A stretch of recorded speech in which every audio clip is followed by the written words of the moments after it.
back at it again, baby. And we got Jordan Peterson with the victim mentality. I have another Jordan Peterson video that I recorded like 2 days ago that unfortunately got blocked. And there was like 2 parts to it too. Smack that like button, greatly helps the channel out. I know it's something that's very, very small to do, but it greatly does help out with the YouTube algorithm. So make sure you guys hit that like button. And also comment below what you think about the video.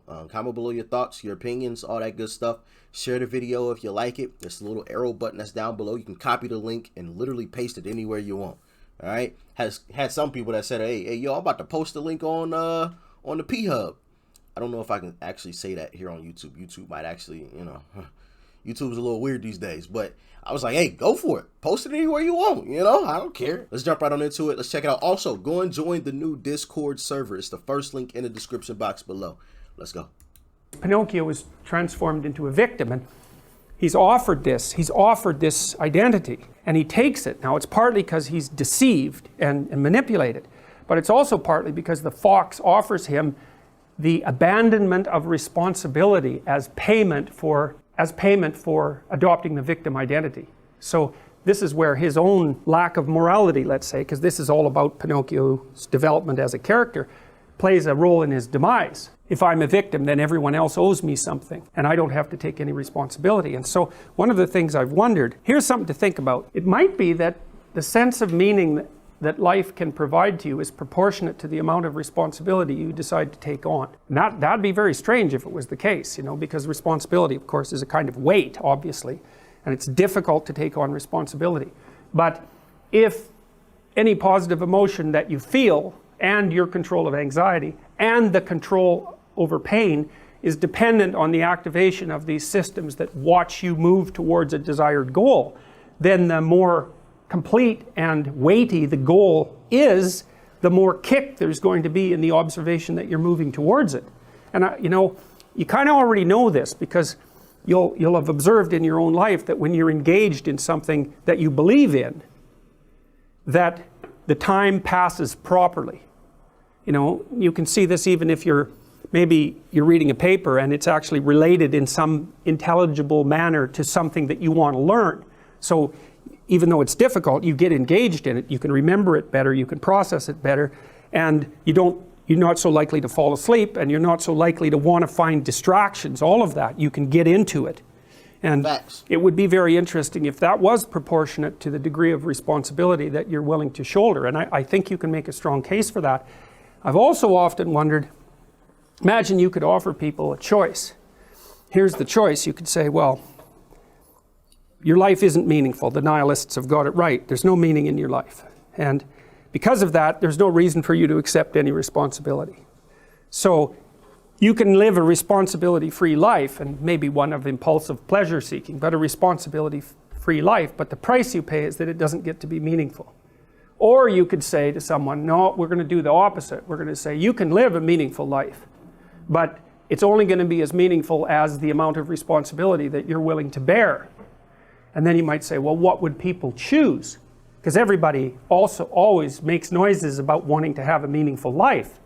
But if the price you pay for that is the adoption of responsibility, then it's not so obvious that people would choose meaning over, you know, over pointless pursuits if the benefit they got for choosing the pointless pursuits was that they really didn't have to care about anything they ever did, right? There's no responsibility. And that's really what Pinocchio is offered.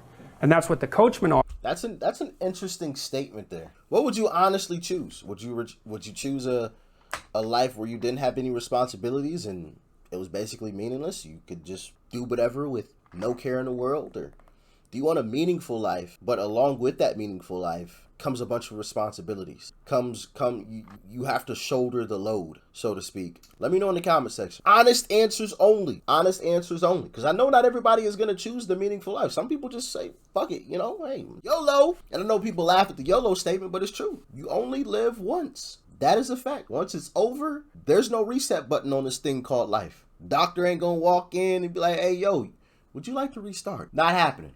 I wish that was the case. I wish that was the case. Hey, yo, doc, let me get a restart. Where's the red button at? Yeah. Everything rewinds. Wouldn't that be great, you know? But that's not the case. So let me know in the comment section. offers him. And that's interesting because, so far it's been the fox and the cat, and they're kind of two-bit hoods. And so the pathological pathway that they offer Pinocchio is not the worst of the pathological pathways. But here, at least as far as the imagination, the collective imagination that created this movie is concerned, this is where you get to the most pathological form of, let's call it temptation. And that's the temptation to engage in, to abandon responsibility and to engage in impulsive pleasure seeking, short-term pleasure seeking. So here's the fox pretending to be a doctor investigating Pinocchio's illness, and he makes some notes, which is all just meaningless scribble, right? It's like white noise. It doesn't matter that the arguments that he's making are completely incoherent, and it doesn't matter that he actually doesn't know anything. What he's selling is easy to buy, and so Pinocchio buys it. And by the end of the conversation with the fox, he's pretty convinced that he's useless and that he needs a vacation. This is an Oedipal situation as well, which I touched on the other lecture. Let's imagine that you have a child that is a little on the neurotic side, so high negative emotion, and maybe one that's also a little bit on the sickly side, so has a variety of, let's say, relatively minor ailments, but ailments nonetheless. And so what that means as a parent, we'll say mother for this example, because I want to use the Oedipal example, you have to make a decision all the time about exactly how you're going to treat that child. One decision is, well, you don't have to go to school today because you're not feeling well. It's like, fair enough. But do you make the same decision the next day? And do you make the same decision the next day? And let's imagine that you enable the child to avoid responsibility as a consequence of capitalizing on their illness. Well, then that's not going to be very good for the child. The rule with a sickly child has to be something like, I'm going to push you right to your limit. Because otherwise, how is the person going to figure out what they can do? And if they can't figure out what they can do, then they're not going to be able to make their way in the world at all. And then that gets... I like that he said that, because that's a very, very interesting statement. And I've talked about this before, and it doesn't relate to this exactly, but in terms of physical exertion, when I played football in high school, my coaches pushed me beyond where I thought I could actually go, right? And in the moment, during that time frame, I fucking hated it. 3-a-days. Waking up 6 o'clock in the morning, going to football practice, for a couple hours, leaving, coming back around 11-ish, noon, getting some practice in, leaving, coming back around 6-ish, getting some practice in. Like, bro, I hate, and we were doing conditioning after every one of those practices.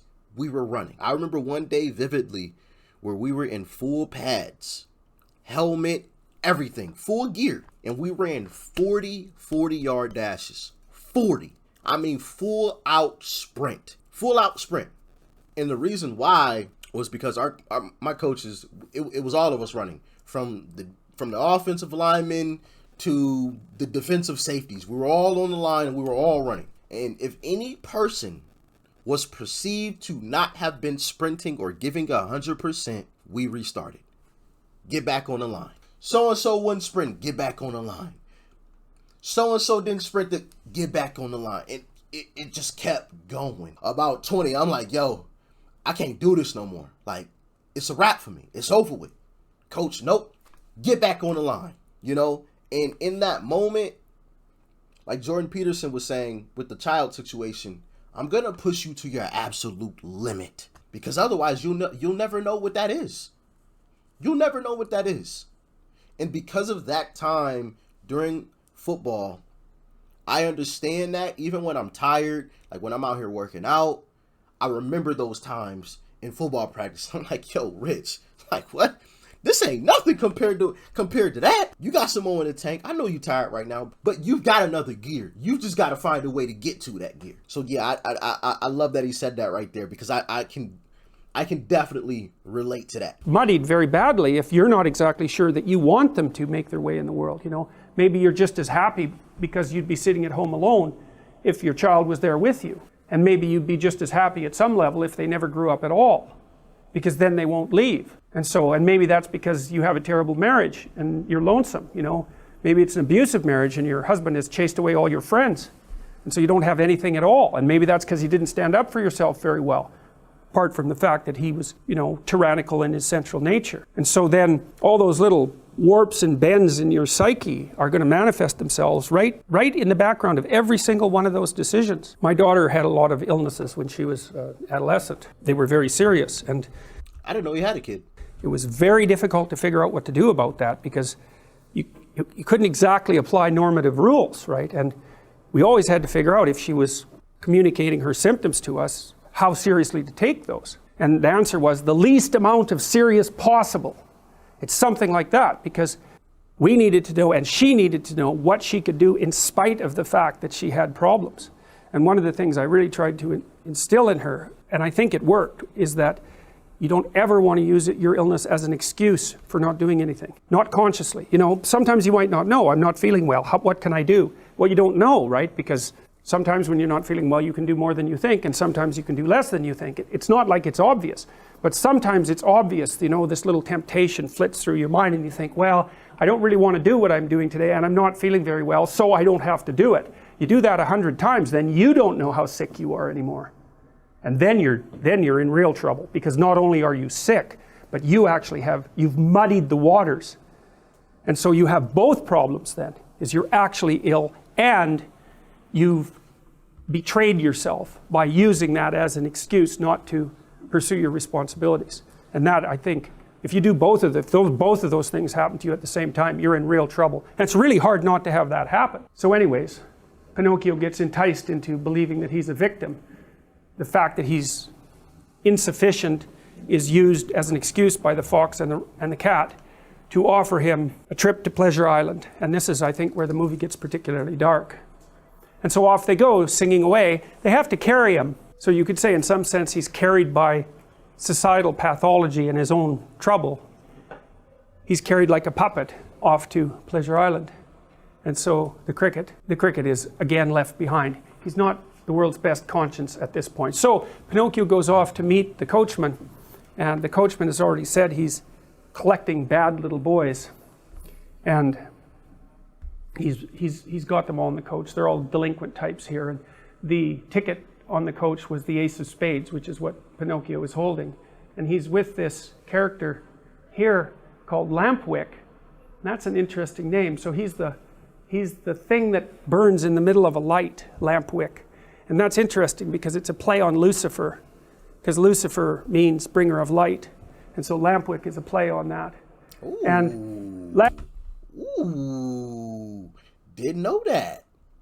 Okay. Lampwick is really a nasty piece of work. He's got this false arrogance about him. He's got this like cynical voice, really deeply cynical voice. And he's only, I don't know how old he's supposed to be in this, maybe 12 or something like that, or 13.